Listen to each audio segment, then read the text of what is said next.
Hey everyone, I'm Julie Gunlock, host of the Bespoke Parenting Hour. For those new to the program, this podcast is focused on how parents should custom tailor their parenting style to fit what's best for their families, themselves, and most importantly, their kids. Today we have a slightly unusual topic, and that is the situation in Ukraine and how families are coping. It is an ongoing war, and much of Ukraine has been invaded by the Russians. There is tremendous violence throughout that section of the Ukraine, but there is really a whole lot of Ukraine that has not been invaded. What is life like there? Can kids sort of behave in a normal way? Are they going to school? And what kind of charities are still operating there. So today we're going to be talking to Maria Chaplia. Maria is actually a colleague of mine. She's a fellow at the Independent Women's Forum, and she's also a research manager at the Consumer Choice Center, which is an organization that really focuses on regulations and consumer issues. She mainly works in the field of trade, lifestyle regulations, and platform economy. Her research and writing have been featured in major European titles such as the Daily Mail, the Independent, Financial Times, and the Parliament magazine. Maria is actually joining us from the UK, where she is a trained lawyer and economist. She completed several management programs and communication internships with Students for Liberty in Washington, D.C. And again, she is a fellow with us at IWF, focusing also on consumer issues. But lately, Maria has been focusing on the Ukraine. Maria is Ukrainian, and so that is sort of her focus. She's been sort of keeping people aware of updates on Twitter, and has participated in some IW events. So Maria, thank you so much for joining me today. Thank you very much, Julie. It's lovely to be here. Maria, I do want to talk to you about your town hall piece that was recently published and some of the agricultural issues, really problems over in Europe. But I first want to talk to you. You just got back from Ukraine, isn't that correct? Yes, I did just a few days ago. Well, can you give us sort of an update on the situation there? I mean, goodness, how long is this podcast? I know it's hard to sort of summarize what's going on, but if you could just tell us where you were and what you saw and sort of the latest on the front, the war with Russia. Sure. So, I'm Ukrainian and I come from the Lviv region, so it's in the far west of Ukraine. I would live in Kiev if it wasn't because of the war, which started on the 21st of February. So the situation is in Ukraine, especially the mood around Ukrainians, is quite grim because of some recent victories that Russia had in the east, as well as the fact that Russia is preventing Ukrainian grain from leaving the country and feeding the world. As probably the listeners know, Ukraine is one of the biggest grain suppliers in the world. And as a result of Russia's actions, the Black Sea is now blocked, so there is no way for the grain to leave. And as a result, many countries in Africa in particular who are heavily dependent on Ukraine's agricultural exports are suffering and are on the brink of hunger, as well as Ukrainians inside. My piece in Town Hall was about Holodomor, which was a starvation program orchestrated by the USSR in Ukraine, which essentially killed millions of people because Russians were just stealing Ukrainian grain, taking it to Moscow, and then punishing farmers who didn't want to comply. And that's what's happening in Ukraine. And on top of that, there is also a great deficit of various products. So what we see now is that healthcare supplies are running really low. You can see that some drugs are not available, various self-care products are not available, including shampoos in some shops, which is essentially what I've seen in shops where I went to, as well as some agricultural products are not also available. And it all coincided with the fact that the West is not really supplying any more weapons as it was promised, and all of these things just pile up. There's orchestrated starvation and blockade of the Black Sea as a result of like a lot of pressure on Ukraine to comply with some to come to terms with some peace plan or something that's not going to work for Ukraine. So all of these things just pile up, and Ukrainians are feeling very, very depressed, in a way betrayed by the West, and feeling very, very alone with their personal tragedy, which is actually a tragedy that's been going on for the whole history of Ukraine. So I stumbled earlier over the word I'm so embarrassed. Holodomor. Can you say that word for me? Yeah, it's Holodomor. Holodomor. And that is a name for basically what the Ukrainians, the starvation that they have, and the sort of historical man-made, really Russia orchestrated starvation that they experience again at the hands of the Russians, and we're seeing this again. So this is an incredible humanitarian crisis. And as Maria really points out, and Maria, I really think this is important, there is a situation in East Africa right now. There is a terrible drought, which is leading to a situation there in East Africa. And many East African countries received the grain from Ukraine, which is now not allowed to leave because the Russians have essentially taken it. So it is a worldwide problem, not just affecting the people of Ukraine, which should be enough for the West to certainly wake up and help. But it is a worldwide problem. It has tremendous tentacles that are stretching all over the world. So I think your piece is really important. I hope we'll put a link to your article over at Town Hall in this podcast. I want to pivot over to talk about sort of the conditions that you saw in Ukraine. You mentioned shortages. But what, I think about the disruptions that COVID created here in the U.S. and around the world, obviously, with closed schools and just societal disruptions. What is it like in the Ukraine right now for children and for parents who must be in a state of constant panic and worry? And is there sort of normal life, or has that all come to a halt? So it depends which part of Ukraine we're talking about. In the Far East, obviously, many schools have now been destroyed by Russians. So obviously, there is no chance for those kids in terms of safety or infrastructure, that they have nowhere to go back, as well as civilian homes and houses have also been destroyed.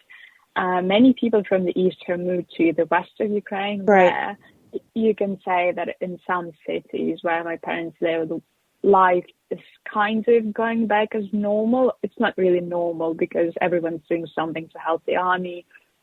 In the early days of the war, kids were asked to go to schools, and instead of learning, they were asked to help with various humanitarian supplies. They were asked to help collect some shoes, toys, all of those things that were later sent to or given to people who moved from the east of Ukraine. So schools in Western Ukraine have been trying to integrate this war effort into their schooling activities, which I think has been quite amazing for the it keeps pupils and students and parents all united around the same aim. Yeah. But many Ukrainian kids and parents have now moved to many countries in the European Union, where they obviously, from what I'm seeing, many of them go to school straight away. So it can be the case where you've just moved to Germany a few days ago, and next week you're sending your kid to school. EU countries have simplified it, so it's quite easy for Ukrainian kids to move there and go to school. Have you been seeing any? I mean, what is? I guess the question is: Are families able to stay together, or have you seen a lot of sort of children being sent somewhere? Parents, I know that men in Ukraine have to fight. So, are you seeing our children what's sort of the condition of children in terms of? Is there a large group of children that maybe can't find their parents or their parents have died, what I don't know if there's any stats on that, but what does it look like there? Normally kids travel with their mothers, if they move to Western Ukraine and go somewhere west in Europe. There's been obviously cases of both parents dying and kids being orphans for life. There was this story in the early days of the war where this kid who was 10-year-old walked on his own from Kiev to Poland. So that was probably 700 kilometers at least. And he walked on his own because his parents, he either couldn't find them or something. I don't really know the stats for that, but there seems so. The worry is we don't really know what's happening on the occupied territories. I mean, we know something, but we don't know how many kids are now orphans. But one thing that's been quite striking and shocking in terms of Russian invasion is they are sending Ukrainian kids to Russia, and that's over, I think the number would be somewhere 100,000 kids, Ukrainian kids, who have now been sent to Russia, and Russia has simplified adoption procedure so that those kids can be adopted by Russian families, and as a result, they would never speak Ukrainian, they would never know they're Ukrainian, and they were forcefully taken from their parents in many cases because Russia has those filtration camps which you have to pass if you want to escape an occupied territory, and many kids, as well as many parents, don't really make it past those. So it's quite terrifying what's happening there. Oh, that's so awful. Now, I know that you are actually, you and your boyfriend, Alexander Hammond, have, who also works sort of in this sort of regulatory world with us. You've set up a charity. Can you tell us a little bit about that? Yes, we set up, it's more like a fundraiser where we're trying to collect money, which initially we started it to help refugees who were traveling to Poland, to pay for their accommodation, to pay for their transportation from the Polish border to any place which was safe in Poland where they could stay. And then as time passed by, we realized that there was, so the needs of refugees were more or less covered by various platforms, various NGOs, which all have emerged within a few weeks after the full-scale war began. So we started raising more money, but now we are raising more for military aid. My dad, who's in Ukraine, is helping quite a few people, at least 20 soldiers, in terms of supplying them with various, with uniforms and medical supply kits, tourniquets, all of those things that are really needed when you're on the front lines, as well as fixing their cars. And then we're also in charge with one group who used to be in Kiev, but they've now moved to somewhere in the east, who we are also helping. So a few days ago when we were in Ukraine, we had not to say a funny accident, but we had to carry all of the military uniform which we bought. We had to walk across the border because the government regulation on the Ukrainian side wouldn't let us travel by car into Ukraine. So we carried all of those like heavy bags and boxes across the border just so we can give it to people who are in the military and we really need them. Well, that is, that is truly working hard. I saw the pictures on Twitter, and those were very, very large boxes. So I admire you guys for all the work that you're doing. You're seeing also, I think in the beginning, weren't you also helping to find housing for Ukrainians? I know you were working in Poland for a while, and you were trying to find shelter, essentially, and housing for Ukrainian families who had made it over to Poland. Is that something you're still helping with, and how are those families? I'll start with how they are. Well, many Ukrainians really want to go back to Ukraine, so it's quite tricky to help people who are refugees, because Ukrainians are not really refugees. They are more like very temporarily displaced people. No, we are still doing that on the side a bit, depending on where the needs arises.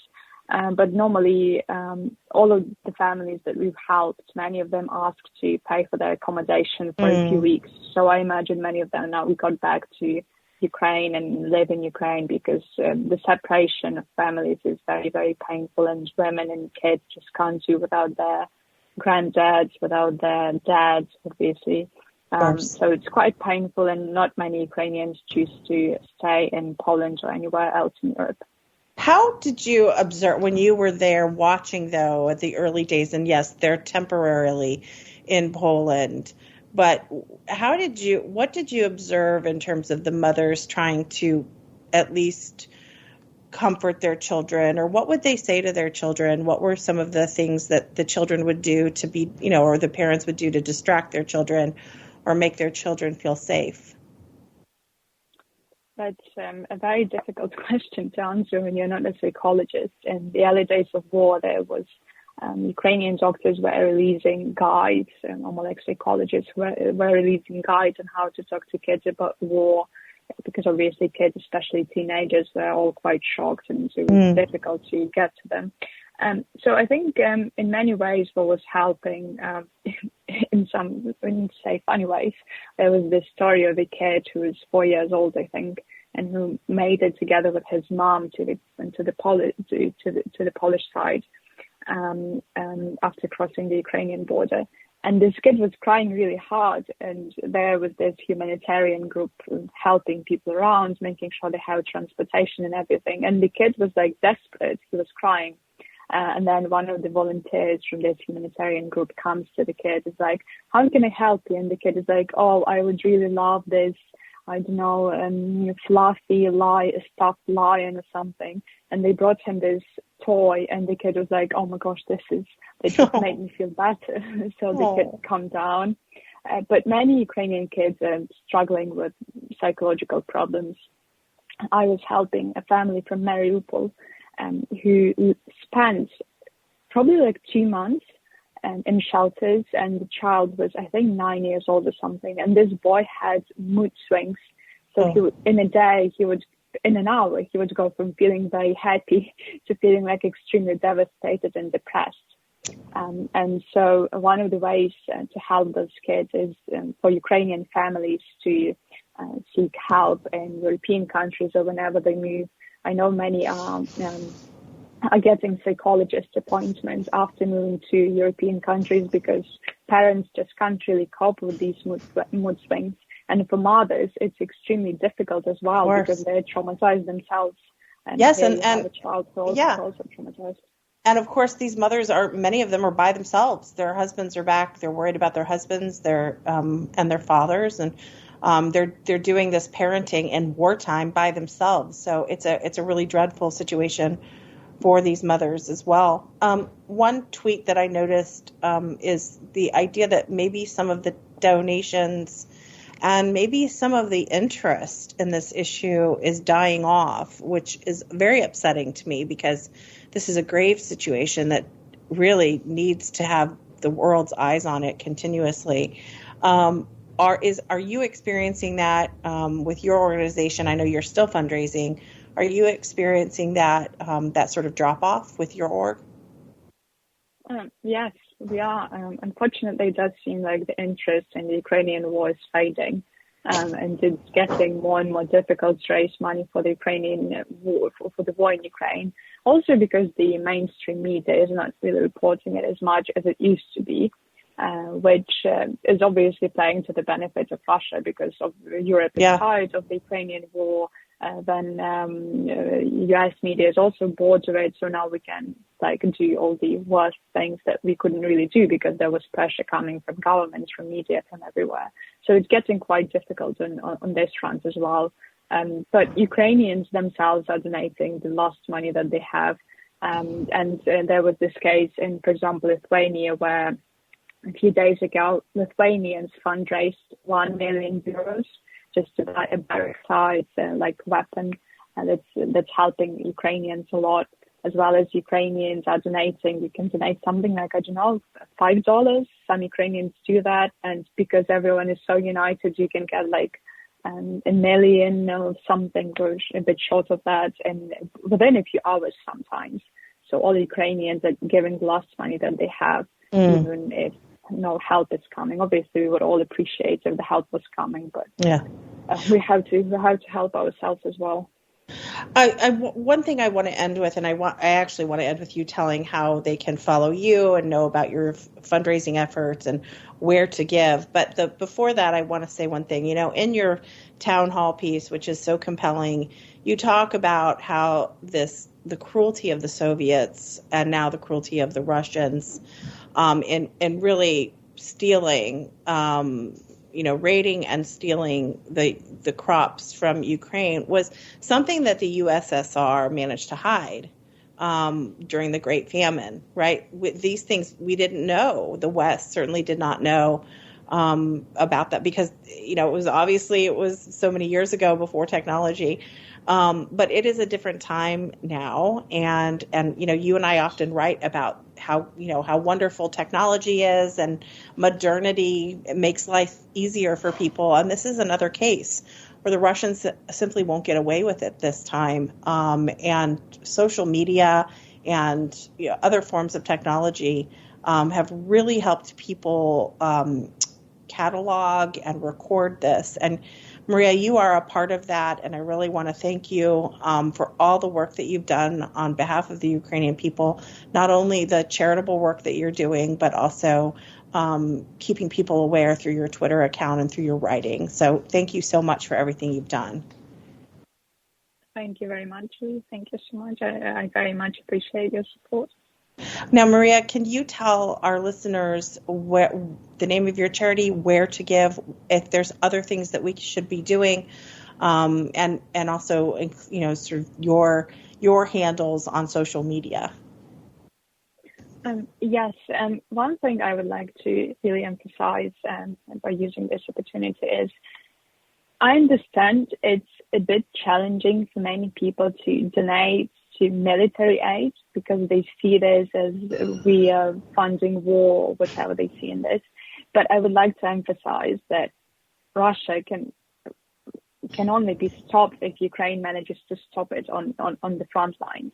There is no other way to stop a country with which Ukraine has essentially been at war all its history, and not because Ukraine initiated it. Of course. So it's very important if you're willing to help, please do not be afraid to donate to initiatives raising for uniforms, raising money for, sometimes we raise money for planes, for anything that's really needed on the front lines. That's what Alex and I have been doing in the past weeks. Our crowdfunding can be found on Just Giving. It's Harmon and Chaplia. If you just type in Just Giving Chaplia, you'll probably be able to find it. We will include we will be sure to include these links, Maria, at the end. I do want to emphasize, one other thing. I get there is like Maria said, there is a debate going on of, people worrying that giving certain military aid is provocative, blah, blah, blah. But there are other ways in which you can help the military. And one of the ways, Maria, I saw on Twitter that you and Alexander are doing this is with uniforms. Ukrainian soldiers need more uniforms, and so that is another way in which you can help the Ukrainian people. And I think a really effective way of doing that, because as you say, it helps the people that are fighting the Russians on the front lines. Yes, we are raising money for uniforms, and Ukrainian soldiers are extremely grateful for uniforms. Many of them get to the front lines wearing like sportswear, just because there is often many volunteers, and sometimes you get sent to the front lines. You just get a notification you have to go and you have to leave within the next few days. And obviously supplies are running short. Ukraine's economy is crippling.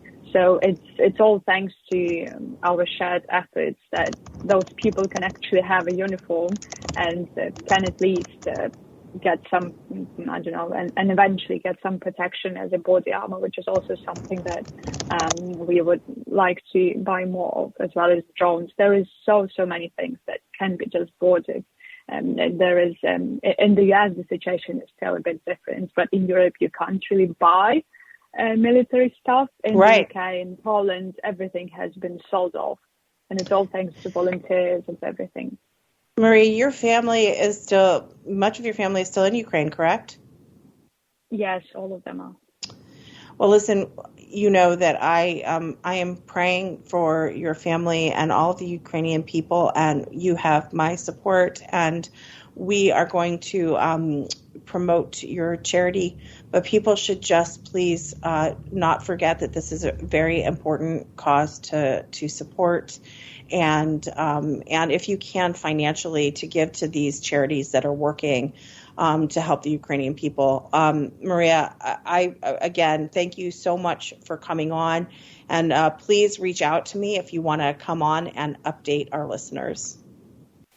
Thank you very much, Julie. Thank you. Thanks everyone for being here for another episode of the Bespoke Parenting Hour. If you enjoyed this episode or like the podcast in general, please leave a rating or review on iTunes. This helps ensure that the podcast reaches as many listeners as possible.